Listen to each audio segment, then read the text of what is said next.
Siya makapangutana kita nga anuman usually ang gitawag sa Dios mauman ang mga tao nga kabos, mga tao nga walay kinaadman kaya sa mga apostoles nga gitawag ni Kristo ang 12 ka apostoles. Bisan pa sa una pa mga panahon ang gitawag sa Dios nga manguna ang mga tao nga dunay mapaubsanon nga kasing-kasing. Usually ang mga wala nagpaubos gayod. Kay wala may ikapasigar po. O kining mga tawhana ang gitawag sa Dios para makaila sa amahan. Bisan si Moises gitawag sa Dios manguna sa iyang katawhan gawa sa Ehipto o sa katao nga mapaubusanon. Wala gani siya, natingala gani siya, nganong siya man ang gitawag sa Dios. Kinsa man siya nga maoy hatagan sa tahas nga dili usab sayon. Sa iyang una-una, di niya makaya ang maong kimbuhaton. So ang Diyos nagpasalig kaniya na siya magauban kang Moises. O nga, ang mga taong mapaubsanon, magayod ang gitawag sa Diyos sa iyang mga intensyon, siyang katuyuan. Kaya kini sila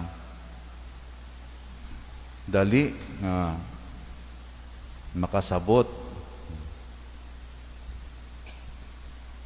sa tudlo sa Ginoo, dali ang ilang kasing-kasing makatuhok sa pagtulon ang Diyos nun. Kaya ang ilang gipangita, gipangandoy ang Diyos nga mahimong kabahin sa ilang kinabuhi. Kung ato'y compare sa mga may naa, may kaibalo, may kahimtang, nga lisod, makasabot o makatuhop ang pagtulunan sa Diyos sa ilang kasing-kasing. Kaya naaman kanila ang ilang magamit o ikaangay kapasigarbo sa katawhan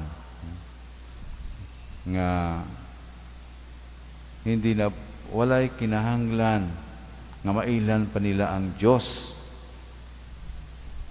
tungod kay maayo man ang ilang kinabuhi.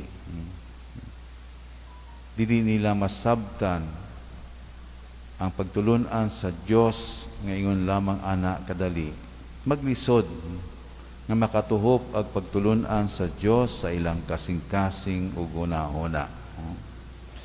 Sumao kini ang ato nga pamalandungan sa atong kinabuhi kay kita pinili man sa Diyos.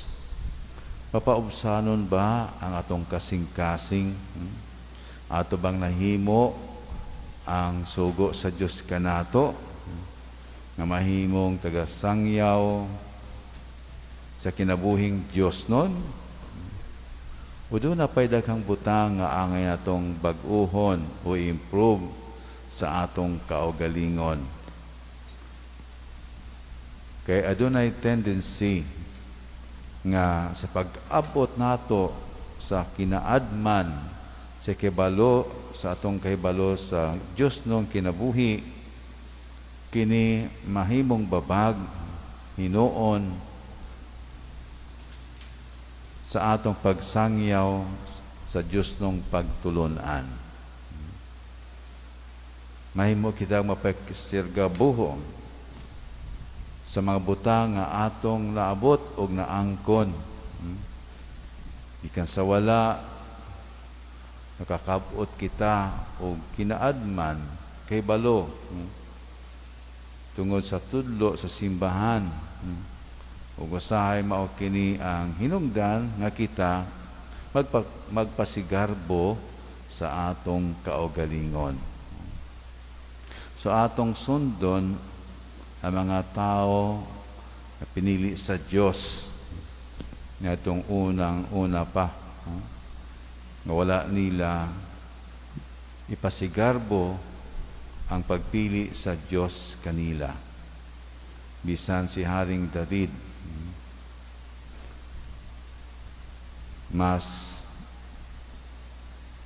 iyang gatagan o bili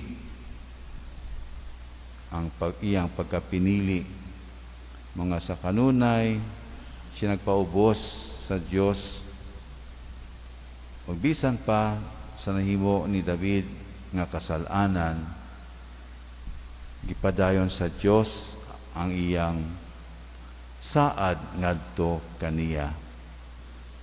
Kaya ang Dios nga nagasaad dili gayud mo bakwi niini. Once na iya nang masaad, iya kining tumanon.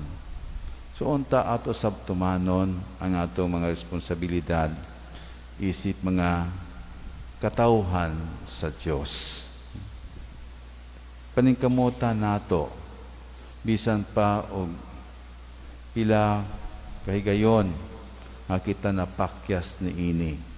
Magpadayon kita sa paningkamot nga ato kay usab matuman ang atong tulubagon sa Ginoo. Manindog palihog.